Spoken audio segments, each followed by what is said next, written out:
Boa tarde a todos. Hoje eu estou aqui para introduzir um dos nossos painéis de hoje. Hoje a gente vai falar sobre o direito para além do tradicional, negócios, marca pessoal e impacto, com Flávia Santos Loyoide e Dione Assis. Flávia Santos Loyoide é uma advogada imigrante brasileira nos Estados Unidos, fundadora e sócia da Santos Lloyd Law Firm, um escritório boutique especializado em imigração para profissionais da área de entretenimento, esporte e investimentos.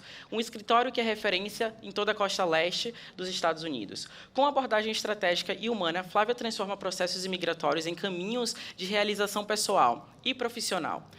Possui presença acadêmica na Harvard Law School e na London School of Economics and Political Science. A Flávia Santos Loyoide também foi uma das speakers mais honradas do nosso simpósio na Harvard Law School.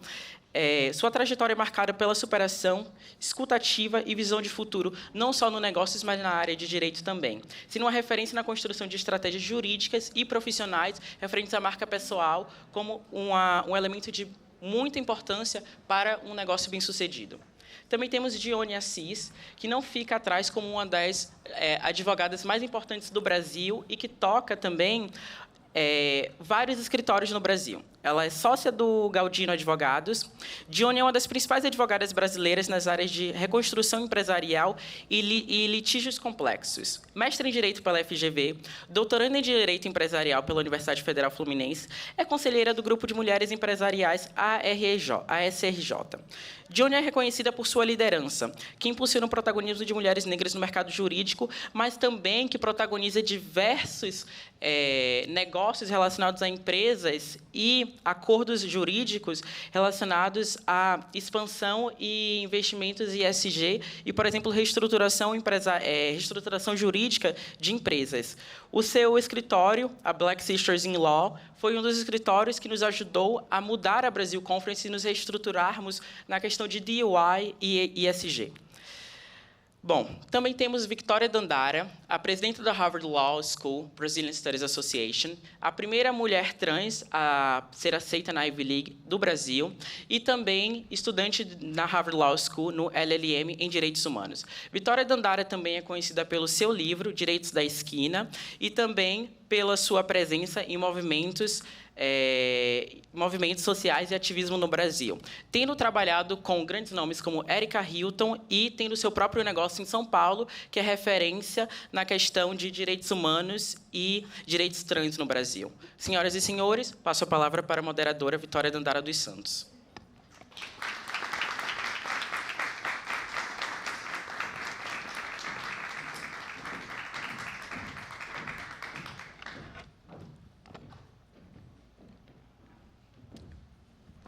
Obrigada.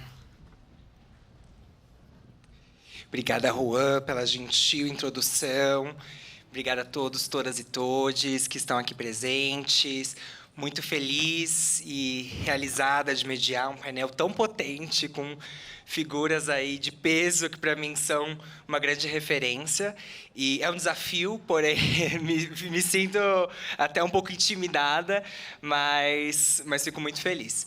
Bom, para a gente começar a nossa conversa, queria perguntar para vocês duas como que o direito chegou na vida de vocês, né? Como que vocês chegaram não só ao mundo jurídico, mas a se tornar grandes referências à frente de organizações aí que promovem debates de altíssima qualidade dentro do nosso meio, tanto no Brasil quanto nos Estados Unidos. Então, a gente pode começar com a Dione e palco é de vocês. Maravilha. Todos conseguem me ouvir bem? Bom, boa tarde, mais uma vez, obrigada pela oportunidade. Estou muito feliz de estar aqui com vocês hoje, ladeada por pessoas tão incríveis. Bom, o direito chegou na minha vida quando eu tinha 13 anos de idade, quando eu fui visitar a primeira vez um tribunal de justiça, porque meu pai era funcionário público, e eu fiquei encantada por aquele ambiente e decidi fazer faculdade de Direito, mas eu achava que era um caminho natural, até porque o juiz que me recebeu naquela ocasião me disse que eu só precisaria estudar, só que ele não disse que por fato de eu ser uma mulher negra no Brasil, isso não seria tão simples assim, né? Então, por mais que eu fosse uma menina extremamente estudiosa, ao me deparar com o vestibular, eu encontrei um grande empecilho, mas, graças a iniciativas no Brasil que visam inserir pessoas carentes, brancas ou negras, nas universidades, que se chama Educafro, Eu consegui uma bolsa e, por isso, eu sou egressa da primeira turma de Direito da FGV, onde eu também fiz o meu mestrado. Depois eu fiz a escola da magistratura, porque eu queria ser juíza. E desisti muito rapidamente do primeiro estágio que eu fiz com um desembargador no Tribunal de Justiça do Rio. Apliquei para o doutorado, enfim, entendi que atuei à frente da diretoria jurídica de alguns grupos econômicos no Brasil, mas identifiquei que o mercado de escritório faria mais sentido para mim e seria melhor para que eu conciliasse com a minha vida acadêmica. E aí, por isso, eu fui para o escritório. Eu sou sócia no Galdino Advogados, que é um dos escritórios de referência na parte de reestruturação empresarial no Brasil, e fundadora da Black Sisters in Law, que é uma rede global de advogadas negras, composta hoje por mais de 7 mil profissionais presentes em todos os estados do Brasil e também no exterior, que tem o propósito de conectar essas profissionais com oportunidades reais e dignas no mercado jurídico. Olá, pessoal, boa tarde, tudo bem? Bom, antes de começar, eu queria agradecer a Brazil Conference, a moderadora, a minha panelista aqui, Edione, um prazer estar aqui com vocês. E como o direito me encontrou? Na verdade, eu caí de paraquedas no direito, gente. Na primeira coisa, eu não gosto de advogados, tinha o maior preconceito com advogados. E, no Brasil, eu estudei português e russo. Eu ia ser acadêmica da USP, literatura russa do século XIX. Para fazer uma longa história curta, há 26 anos atrás, vim para cá, para os Estados Unidos, passar um ano. Isso há 26 anos atrás.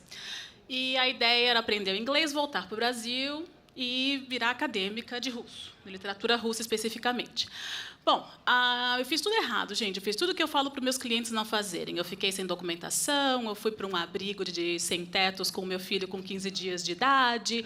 Enfim, foram uns perrengues básicos. E, quando eu consegui minha documentação, eu fui parar num escritório de advocacia como recepcionista. Eu virei recepcionista, decepcionista também, de vez em quando. Eu era recepcionista, eu fiz o correio, eu virei assistente jurídica. Eu passei 12 anos nesse escritório. E, nesses 12 anos, eu fiz todas as funções. E chegou a um ponto que eu falei assim, peraí, eu estou fazendo o trabalho, os clientes gostam de mim, eu gosto dos clientes, e, no final do dia, eu não posso assinar nada, e os clientes vêm agradecer a Deus e o advogado, e nada da Flávia. Enfim, para fazer essa longa história curta, eu fiz meu doutorado em Direito, então aqui eu fiz outro bacharelado, fiz um mestrado, fiz o doutorado em Direito, e hoje eu tenho meu escritório, que é baseado em Newport Beach, mas imigração é lei federal, então atuo em todos os Estados Unidos. E eu virei uma empresária acidental também, assim como o direito me encontrou, ser empreendedora também. Hoje em dia, no meu escritório, a gente tem 80 pessoas entre associados e funcionários, colaboradores. E, hoje em dia, já há 23 anos na área de imigração em todas as funções, e a minha paixão foi onde eu me encontrei, onde eu não imaginava estar, mas o mundo acadêmico sempre me chama. Então, hoje, eu palestro, eu dou aulas, eu dei aula de cursinho da OAB aqui dos Estados Unidos por muitos anos, enfim. Então, eu tenho essa vida entre advogar, ser gestora e ser professora, que é uma grande paixão. Incrível, né? Dá para entender por que eu fico com medo de moderar um painel com esse peso. E dá para perceber pela fala de vocês que vocês são multitarefa, né? Acho que fica muito evidente. É mestrado, faz uma fala, speaker, é palestra. Então, assim, mas além de tudo e de serem advogadas de sucesso nas áreas de vocês também são empreendedoras à frente dos seus negócios. Então, como que esse olhar empreendedor impacta a forma como vocês estruturam a estratégia de negócios, estruturam a relação com os clientes, os serviços que vocês prestam? Conta um pouco para a gente essa intersecção entre direito e empreendedorismo também. Bom, acho que eu posso falar um pouquinho sobre o mercado jurídico no Brasil atual. Não sei se todos aqui são do mercado jurídico ou pretendem ser, mas há muito o mercado jurídico brasileiro não depende só de advogados. A gente precisa de outros profissionais que façam parte. Afinal, o Brasil, e aí eu vou trazer para vocês alguns números que são interessantes e que chamam a atenção até para um convite que eu faria ao final da minha fala. Bom, o Brasil é o país onde mais tem advogados, somos 1,3 milhões de profissionais registrados na ordem, sem contar aqueles que estão tentando fazer a prova e não estão conseguindo ingressar. O Brasil tem um mercado jurídico pujante, são 50 bilhões de reais por ano, e é um mercado que cresce a 10% ao ano. O custo do Poder Judiciário brasileiro, no ano de 2023, chegou a 130 bilhões de reais, o que representa aproximadamente 1,6% do PIB brasileiro. E o Brasil tem hoje tramitando 84 milhões de processos. Isso quer dizer que o Brasil inteiro litiga, praticamente. Se o processo são duas partes, né, e a gente tem ali quase 200 e poucos milhões, a gente tem um número relevante de processos. É um grande gargalo no Brasil, que o Brasil precisa resolver. Quando você procura o relatório de Doing Business in Brasil, você vai ver que o problema da litigância e o problema da falta de previsibilidade é um grande recorte que prejudica o Brasil a entrar nesse cenário de investimento mundial. Por isso, a gente precisa resolver isso no mercado jurídico. E, certamente, uma das soluções que se tem buscado é a implementação de políticas que envolvam tecnologia e inteligência artificial. A gente precisa de ter mecanismos para resolver isso. O Poder Judiciário, atualmente, na figura do ministro Luiz Roberto Barroso, atual presidente do Supremo, tem investido em tecnologia para que a gente consiga sanar esse problema no Brasil. Mas, obviamente, a gente precisa de um mercado que seja interessado em atuar, que seja interessado em trazer soluções para o Poder Judiciário, mas soluções também para as empresas e para o consumidor, né? Em especial também para o Estado. O Estado, hoje, no Brasil, é o principal litigante que consta no Poder Judiciário brasileiro, né? Ele arrecada bilhões de reais usando a máquina do Poder Judiciário e precisa identificar quais soluções técnicas ele pode utilizar para sanar isso. Então, eu identifiquei, há quase 3 anos atrás, uma grande oportunidade de não só contribuir com o Poder Judiciário, contribuir com as empresas, mas também dotar o sistema de justiça brasileiro um pouco mais diverso, né, e permitir que advogadas negras integrassem esse Poder Judiciário ou esse sistema de justiça que tantas vezes as excluía, não permitindo que elas tivessem acesso a oportunidades e oportunidades dignas. Daí nasce a Black Sisters in Law, que eu acabei fundando e hoje atuo como CEO, e que tem esse propósito de conectar essas profissionais a oportunidades dignas no mercado jurídico. A gente faz uma série de iniciativas, implementou uma série de projetos com grandes empresas, em especial empresas de impacto nacional no Brasil, como o iFood. Diego estava aqui recentemente, a gente tem uma parceria incrível com o iFood, em que a nossa plataforma hoje advoga no interesse de todos os entregadores do iFood. Eu não sei se vocês acompanham os conflitos que têm origem por conta do serviço de entrega no Brasil hoje, em que, na grande maioria das vezes, os entregadores acabam sendo vitimados, né, de diversas modalidades de crime, mas, em especial, os crimes de racismo e de injúria racial, por parte dos clientes da plataforma, que entendem que o entregador precisa entregar a comida, a refeição, dentro do seu apartamento, quando não é obrigação do entregador, por exemplo. E, pasmem, isso é a razão de conflitos e sérios conflitos entre esses personagens. E o iFood precisava dar uma resposta a isso e fez isso por meio da parceria com a Black Sisters in Law, com a criação da Central de Apoio Jurídico e Psicológico para esses entregadores. Então, percebam, é um negócio 360 de impacto, porque impacta o iFood, que precisa dar uma resposta efetiva para o mercado, de que ele está protegendo o seu parceiro entregador. Impacta o entregador, que entende que não necessariamente a gente vai protegê-lo da não ocorrência desse tipo de conflito, mas, em acontecendo, haverá uma plataforma que vai defendê-los. E impacta a integrante da Black Sisters in Law, que passa a advogar para esses entregadores. Então, a exemplo desse projeto que a gente desenvolveu e tem desenvolvido com o iFood, em que já foram atendidos mais de 200 entregadores, a gente começou a desenvolver com outras plataformas também, como L'Oréal e tantas outras empresas, Natura, que fizeram parcerias com a Black Sisters in Law. Vejam que é uma plataforma que nasceu de um grupo de WhatsApp, que se desenvolveu agora por um aplicativo e que hoje permite a conexão 360 dessas profissionais, de uma dor que a gente consegue identificar não só na falta de acesso de advogadas negras de terem contato e conexão com grandes empresas do mercado jurídico, mas que também grandes empresas necessitavam se conectar com uma rede que pudesse ter capilaridade e especialidade, que é o que a nossa plataforma hoje oferece por meio das mais de 7 mil integrantes. Então, são soluções, e olha que eu falei de uma solução pequena que a gente trouxe para o mercado. Imagina tantas outras que vocês poderiam identificar ao consultarem os números do nosso sistema de justiça hoje. Eu, inclusive, recomendo que vocês vocês folheiem ali o relatório do Justiça em Números 2024, que vai trazer, certamente, uma série de indicadores que vão permitir que vocês tenham novos projetos e desenvolvam novas soluções para o mercado jurídico no Brasil. Olha, gente, a minha jornada no empreendedorismo é completamente diferente, porque assim como eu não queria ser advogada e não gostava de advogados, eu não queria ser dona de empresa. Então, já começa por aí. A minha trajetória no empreendedorismo, eu estava ao ponto de dar aula tempo integral, e eu advogava tempo integral, e eu era mãe solteira. Não era uma boa combinação. E aí, um dia, eu falei assim, eu quero trabalhar menos. E eu vou abrir o meu próprio escritório.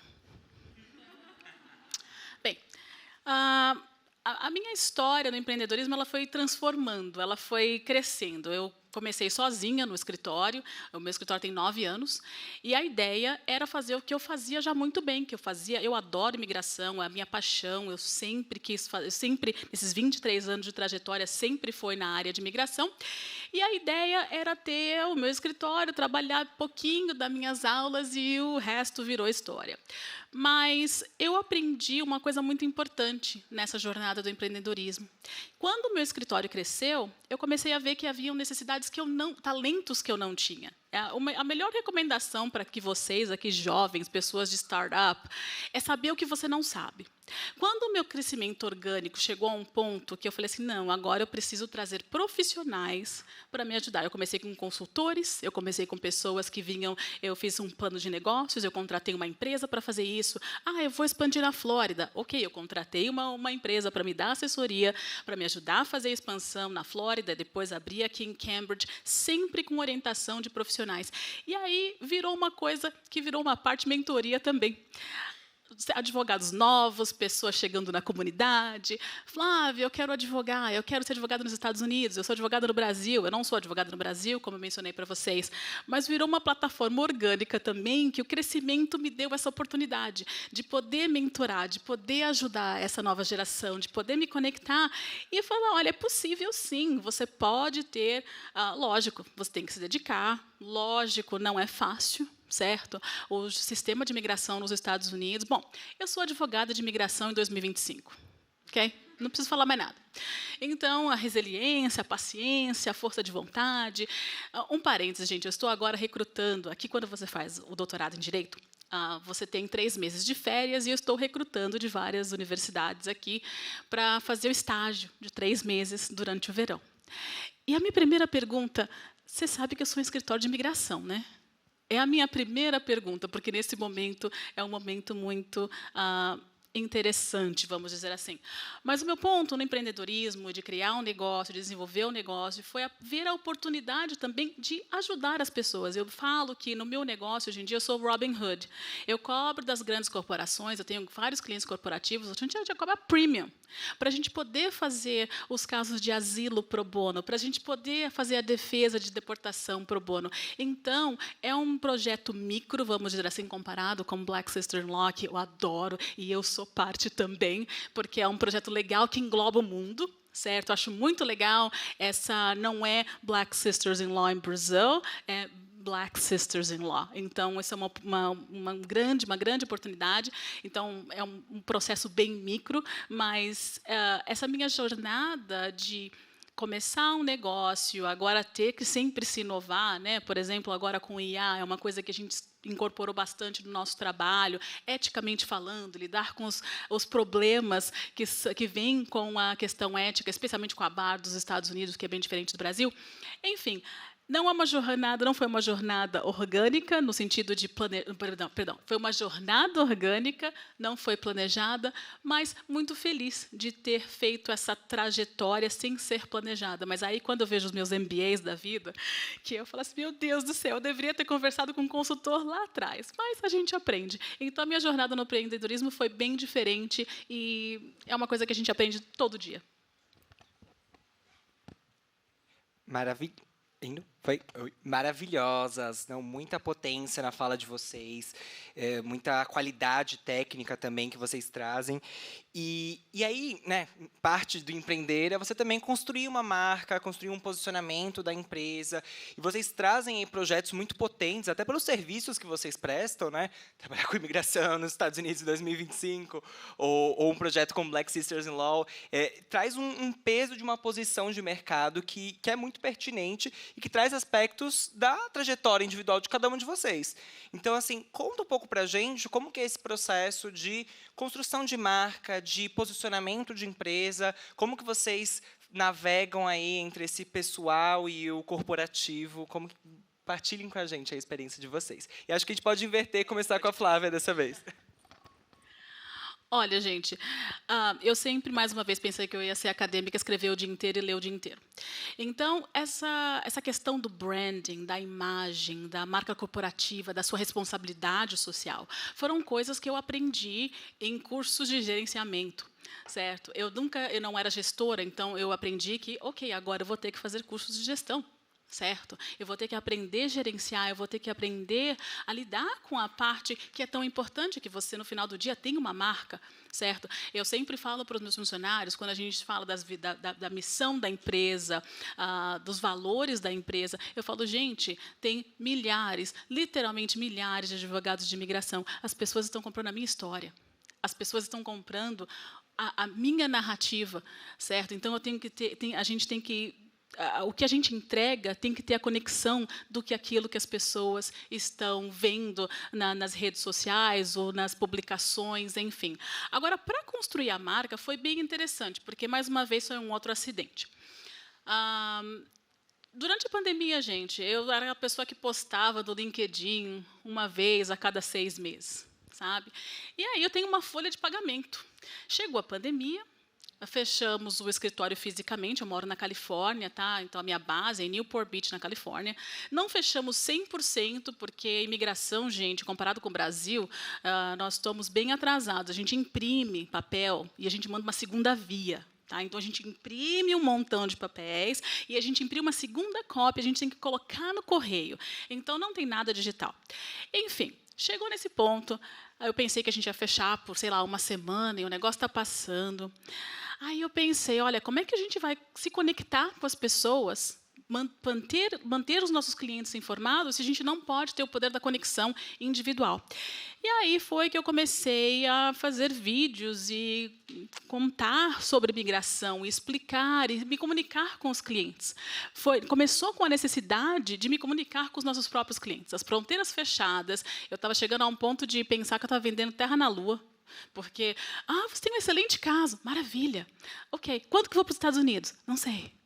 Então, chegou a um ponto, gente, que era bem complicado. E aí eu comecei a me conectar e conversar com as pessoas. E aí isso traz uma responsabilidade, porque eu sempre pensei, eu tenho que dar as informações de maneira ética, informação no sentido de informar e não de virar, colocar gasolina no fogo, ou piorar as situações, ou criar medo ou pânico na população.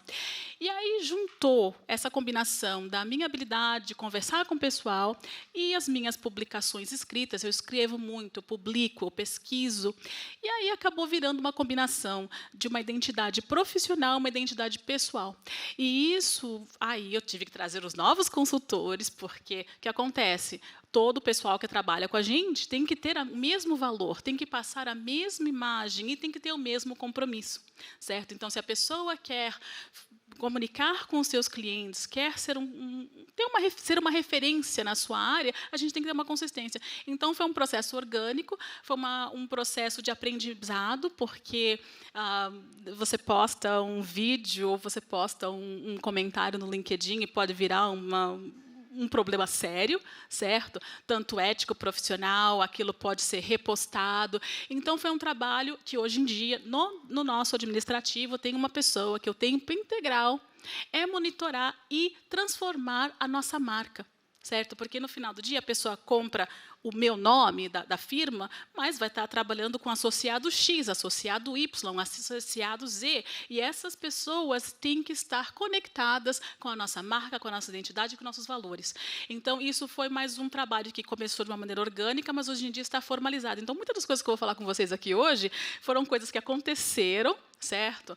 E aí a gente teve que formalizar, é meio reacionário. Eu acho que todas as pessoas que estudam business aqui devem estar horrorizadas, mas estou olhando aqui para você, o pessoal do Business Co, mas são coisas que a gente vai aprendendo, certo? Se você fala assim, olha, eu tenho a minha checklist do meu business plan, a minha startup, maravilha, mas se você vai começar uma coisa de uma maneira orgânica, como eu comecei, e a coisa mudou de spectrum, de escopo, você tem que ter a habilidade de falar assim, não, agora eu preciso ter aquela equipe, aquele time que vai me ajudar a continuar a manter a consistência. Chegou a um ponto, gente, antes de meu último ponto aqui, chegou a um ponto da empresa que estava crescendo demais e eu coloquei o pé no freio.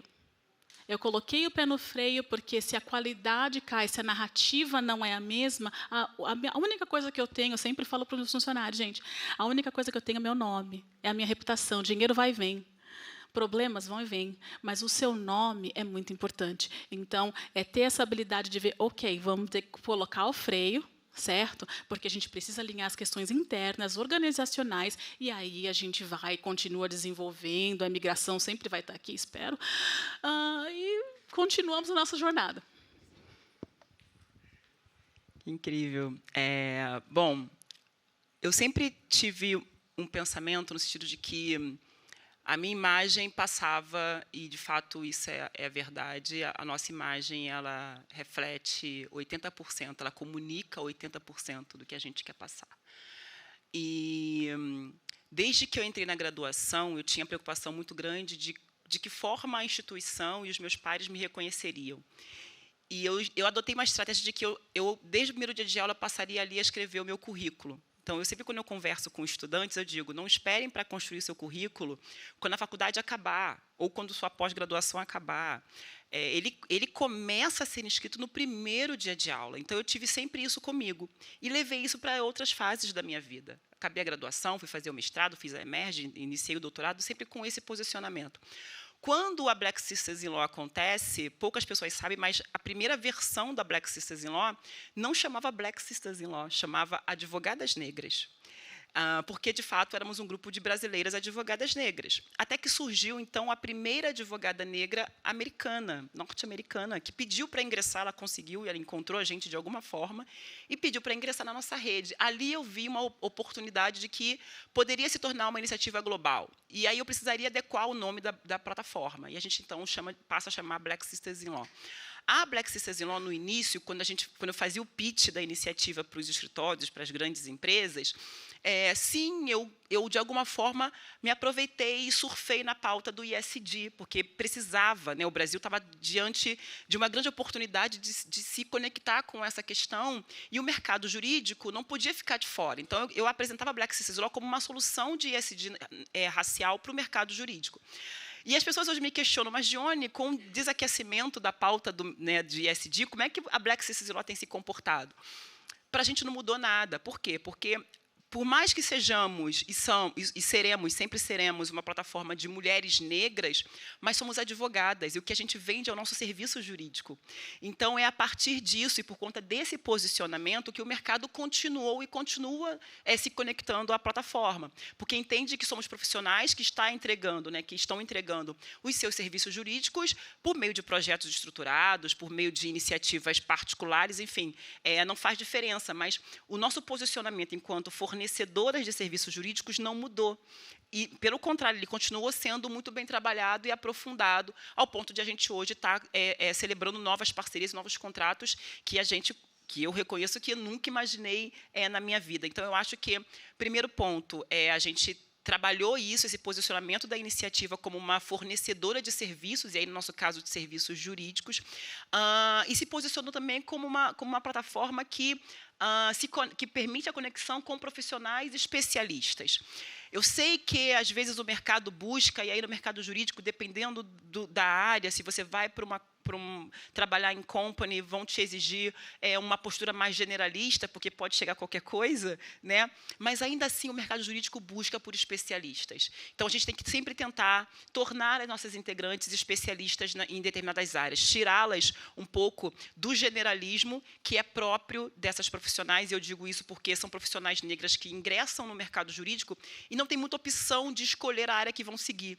Elas começam a receber qualquer tipo de demanda. E a Black Success Law não quer isso para ela. A Black Success Law quer identificar o potencial dela em áreas do direito específicas para que ela possa explorar e entregar o seu talento da melhor forma possível. Esse posicionamento também acabou atraindo grandes oportunidades para a gente, porque se a gente se posiciona como especialistas em compliance, diversas iniciativas do mercado de compliance têm buscado a Black Success Law e, mais especificamente, as suas integrantes especialistas em compliance para se conectar. Eu acho que foi uma estratégia diferente que a gente acabou adotando, embora a gente pudesse, de alguma forma, até deixar de celebrar novas oportunidades por conta desse posicionamento enquanto especialistas, mas que, para a gente, é muito melhor no longo prazo, porque é disso que o mercado jurídico acaba precisando no final do dia.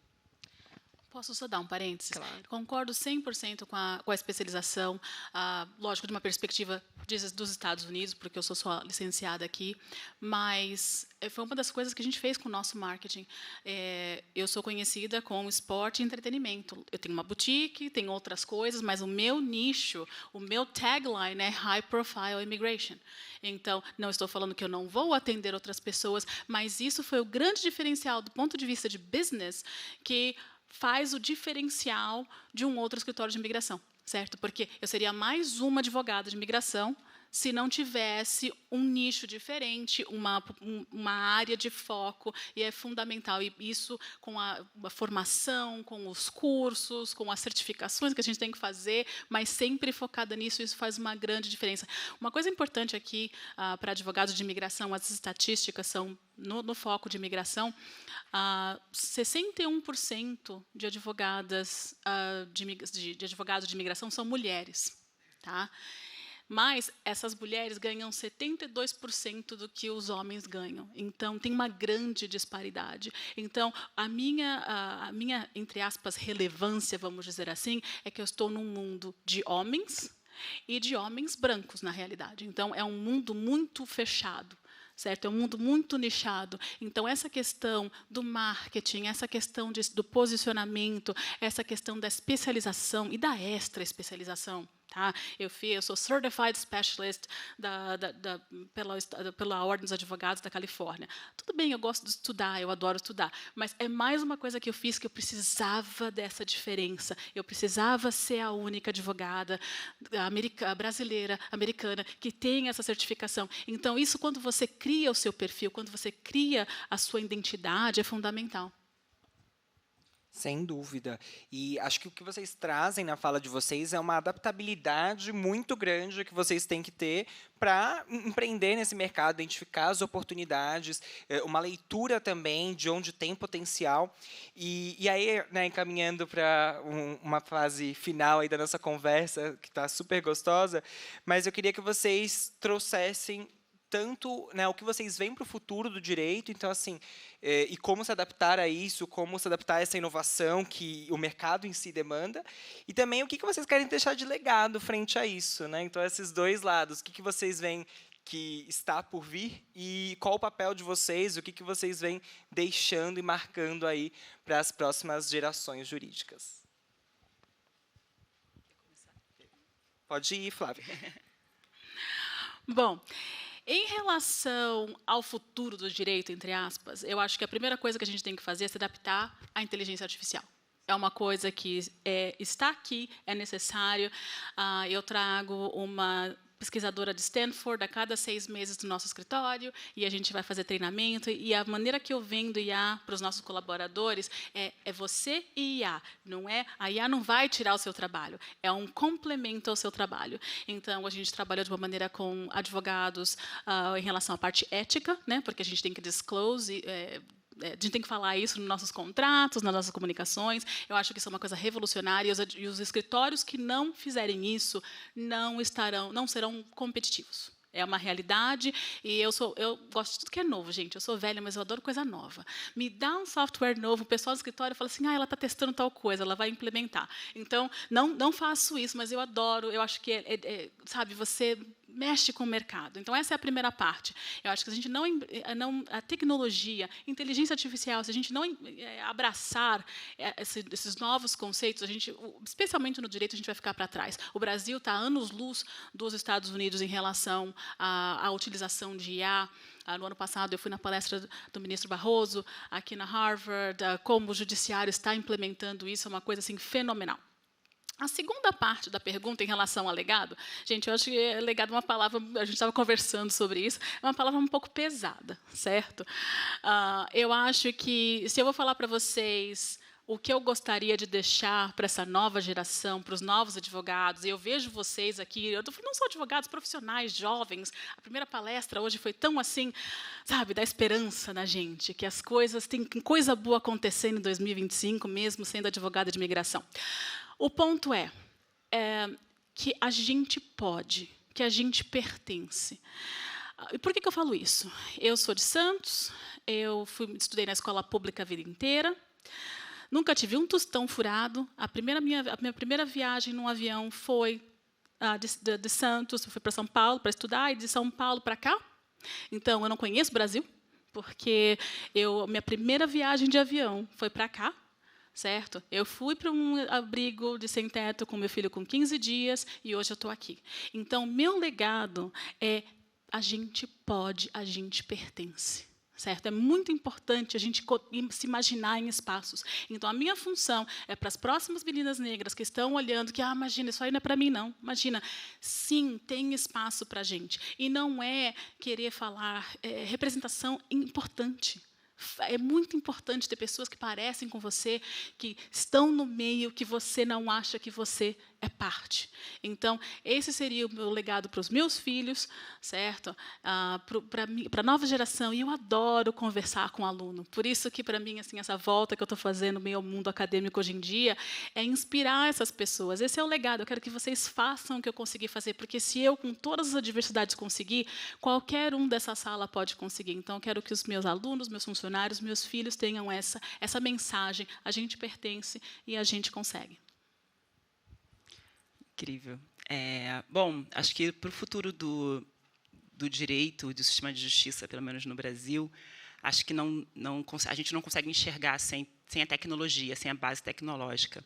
Só que o que eu tenho ouvido muito falar é sobre tecnologia para reduzir esses números que eu iniciei minha fala hoje aqui com vocês, né? São números muito alarmantes, que o Brasil não gostaria de se destacar por conta deles.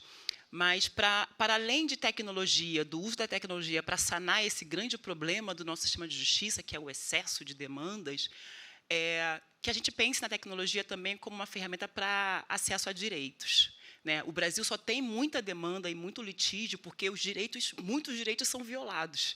Se eles não fossem violados, a gente teria tanto excesso de demandas judiciais. Né? Então, que a gente também pense no uso da tecnologia para dar acesso a direitos e a oportunidades. Bom, eu acho que, com relação ao legado, eu sou uma pessoa, desde que eu me entendo por gente, muito positiva, né? Mas não é aquela positividade tóxica que diz, vai dar certo sempre, acredita. Eu sou muito realista também. E deve ter 4 anos, 5 anos, eu me encontrei com um livro chamado Utopia para Realistas. Esse livro é um livro escrito por um historiador holandês, em que ele narra a evolução da humanidade nos últimos 200 anos.